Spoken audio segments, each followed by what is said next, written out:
Hello guys, dito kami ni Johan. Alam nyo ba na late na kami ni Johan guys? Kasi nga nauna na sila ni Buwa and ni Deepak. Teka lang anak. So mag-shortcut kami ni Johan dito guys. Ando na sila dahil si Deepak.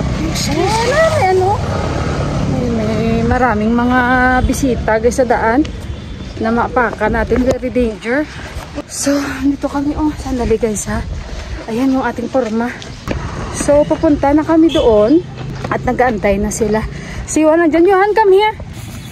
Lakad-lakad naman yan yung forma ni Johan. Happy Dasay sa inyo dyan. Hindi ko alam, nagmamadali ako kung yung makeup natin. Okay, light lang yan. So yun, at mainit pero okay lang. Dahil malamig. May kalamigan. Hindi naman ganun kalamig. May kalamigan kahit mainit. See you! Nandito na kami guys. Na-arrange pa ni Uncle. Ayan yung mga tikas. Yung mga mamayala. Ayan na si Ama Ayan sila ni Buwa. Sila ni Uncle. Si Yuan. Si Deepak Ayan si Uncle. Happy Dasay. Happy Dasay. Ayan. Yung mga auntie. Ramro! Yan ang mga auntie. Nagbibihis ng sari. Happy Dasay auntie. Yan si Osha auntie. Very nice the sari auntie. Ayan, another auntie. Happy Dasay. Happy Dasay. Uncle guys, nanguha ng bulaklak doon guys. Nangita si Uncle. Very beautiful, fresh. Ang ganda ng bulaklak nito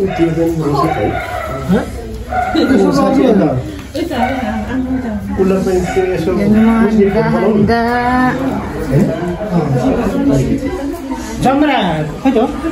Guys, dumating na rin yung si Uncle, yung daddy nila ni Mandira at ni Indira. And sa mga hindi po nakakaalam, ang daddy nila ni Mandira at ni Indira ay second cousin po siya ni Buwa. So ayan guys, medyo busy pa sila kaka-arrange. Ang akala ko nga ay late na kami, so mag-alas 12 na nga dyan. Paglalagay pala ng tika guys, meron din silang oras para dyan. So ayan guys, since si Buwa yung pinakamatanda, siya yung unang babasbasan ng ritual ni Ama. So ganyan sila mag-ritual guys. And sa mga hindi pala nakakaalam, si Ama ay pangatlong nanay yan ni Buwa sa tatay. Yan yung rice tika guys na nilagyan nila ng pulang powder at yogurt at binibless niya na si Buwa, and after nyan, lalagay niya na yung jamaraw, yung mga dahon na yun. Tapos ay ibibigay niya na kay Ama yung kanyang cash na regalo at magbabaw siya as a sign of respect. Bakit ba nila sineselebrate yung Dasay na tinatawag dito sa bansang Nepal at bakit isa ito sa pinakamalaking festival nila? Sineselebrate nila to honor Goddess Durga na tinatawag nila. Dahil din naman nakatatak na talaga sa paniniwala nila na siya yung nakapatay sa demonyong si Mahishasura. Na siya rin ang kilalang pumapatay sa mga Panginoon daw nila. At tinatawag din nilang itong the Harvest of Festival dahil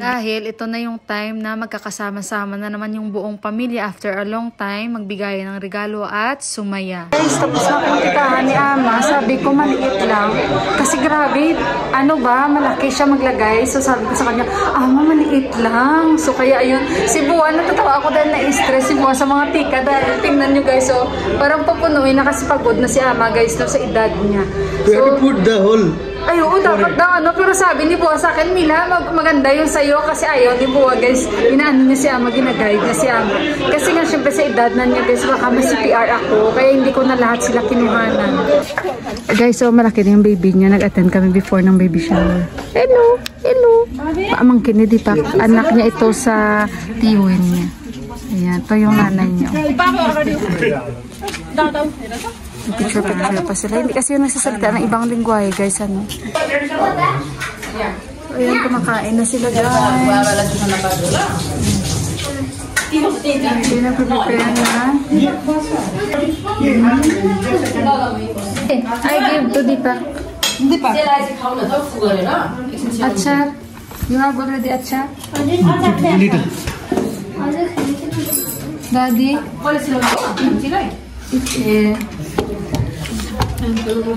So ayan na guys, kumakain na yung dalawa Yan, kain na sila. Bukas sa bahay sila kakain. Sabi ko kasi magluto ako. Tomorrow you eat in the house. Okay? Pero hindi sila guys kumakain ng mutton. No mutton, only chicken lang ang kinakain nila. Kahit pa naman noon, di sila nakain ng mutton. Chicken talaga yan. So tomorrow, I'll cook chicken curry. And I'll make achar also. I know how to make achar. But not expert. Yeah, it's okay. So kain sila. Si Ama, guys, kausap niya si Bisalbay sa Australia. Kasama ni Bisalbay si Narenbay. Pero si Narenbay niya sa trabaho. Sabi ni Ama, nag-cut din kayo ng goat dyan. Bisalbay! Ayan si Bisalbay, oh. I'll give na to your mommy. Take care and regards to Narenbay and happy Dasai. We miss you here, huh? And bye, Tika, also.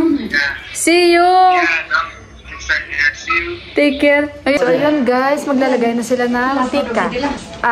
Ito guys, baliktad naman, hindi sila yung magbibigay ng pera. Sila ang bibigyan ng pera. Right? You will get money? Yeah, opposite. Ayan guys. Kasi aalis na sila, pupunta sila sa bahay ng tito nilang dalawa. This time too much money for Mandira Indira also. But Buhari, yeah. Yeah, do food also. Yeah. Give you back.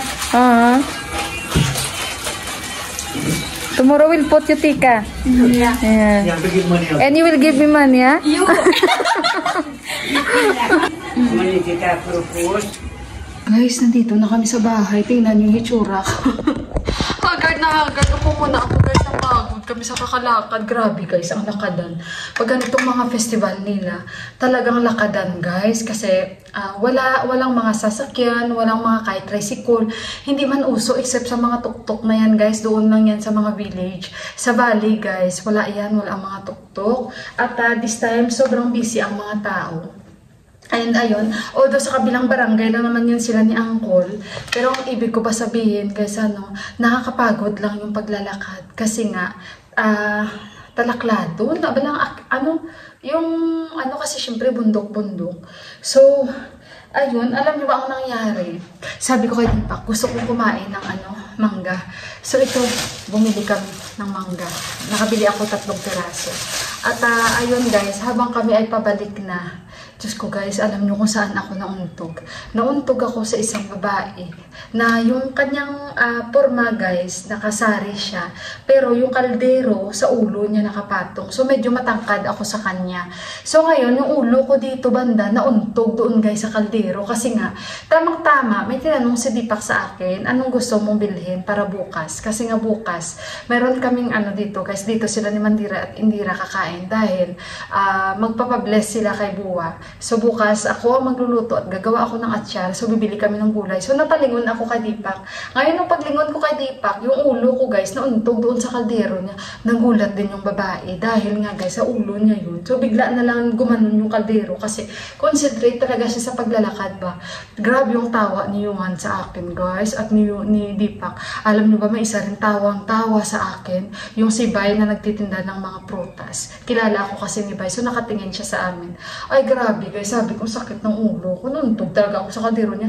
So sabi ko, ano ba ang mga binibenta niya? Sabi sa akin ni Bay, mga niyog. Ay sabi ko, kung natapon natin yun, sabi ko kay Dipak, mabayaran talaga natin yun. Kasi syempre, hindi niya naman mali. Ang mali niya lang, hindi niya rin ako na-notice na yung paguntog ko na sa kaldero niya, kaya nagulat siya, yung kaldero niya malalaglag. Pero sumasakit talaga guys yung dito ko. At today, hindi kami tumagal doon dahil lahat nag-alisan agad. Gawa nga namin mga events din sila guys. Sa mga side naman nila ni Osha Ante, like asawa ni Uncle Chef, kasi may mga pamilya sila and sila ni Mandira and Indira, pumunta sila sa bahay ng kapatid ng kanyang nanay. Nag-celebrate sila doon. So bukas dito sila mag-celebrate. Kasi by schedule naman yan, after ng kanilang dasay or after ng kanilang tikahan, buong pamilya get together, the next day pupunta naman sila sa mga bahay ng tito at tita nila. So marami silang pera na makukuha this time guys. Malaki-laki din kaya kasi nung last na dasay lang nakulit ni Mandira nung nasa 15,000 rupees. Malaki guys yung mga pera nila, except na sa mga buwan na tulad ko. Siyempre wala akong pamilya dito kasi hindi man tayo Nepali. So given na yun guys, at kahit na kung buhari ka, pero okay pa rin yung mga talagang pure na Nepali kami na buhari dahil may pamilya sila dito, makakapunta sila sa side nila, makakakuha sila ng pera. So, unlike syempre sa akin na Pilipina ako, wala talaga guys. At ayun, kain-kain lang. Pero unlike last year na talagang ginabi na sila doon at sila ni Deepak, sila ni Daddy dahil get together talaga. Pero this time parang konti lang kami kasi yung iba bukas pupunta ka. Kasi nga may mga event sila today sa bahay nila. So ayun guys, pahinga naman ako dyan silang dalawa kasi nga may binili pa si Deepak. Beer, tamang-tama okay lang kasi wala siyang trabaho. Happy si Johan guys. Ano? Kakain ako. Happy Dasay! Dito sila, oh. Mama, hindi! Ayan, pumili na lang kami ng pang-atsyar bukas, guys. Sakit sa ulo ko. Tawa si yun. Happy Dasay, guys! Ayan, thank you. Ginagaya ni Deepak si Uncle. Happy Dasay! Uy, si Buwa nagpapahinga, guys. Nauna si Buwang umuwi sa amin. Kasi, kailangan niya umuwi ng maaga, ganyan si Buwa. Siyempre, inaalala niya walang tao yung bahay. At nagpapahinga siya. So, ayan guys, mag-back to normal na yan starting tomorrow. And after 1 week, tihar naman nila. Yung Baitika naman, yung mga 7 kulay yan guys. So, nagtatanong kayo kailan yung dating nila ni Ama. Ang dating nila ni Ama guys sa November 14. For example ngayon and bukas tika na. Yun ang dating nila guys. Morning ang dating nila ni Ama. So ayun. At balikan ko kayo mamaya-maya. Ito na yung mga pinamili ko for achar dito. Mga gulay guys. Cucumber. Bukas papakita ko sa inyo kung paano ako magawa ng achar.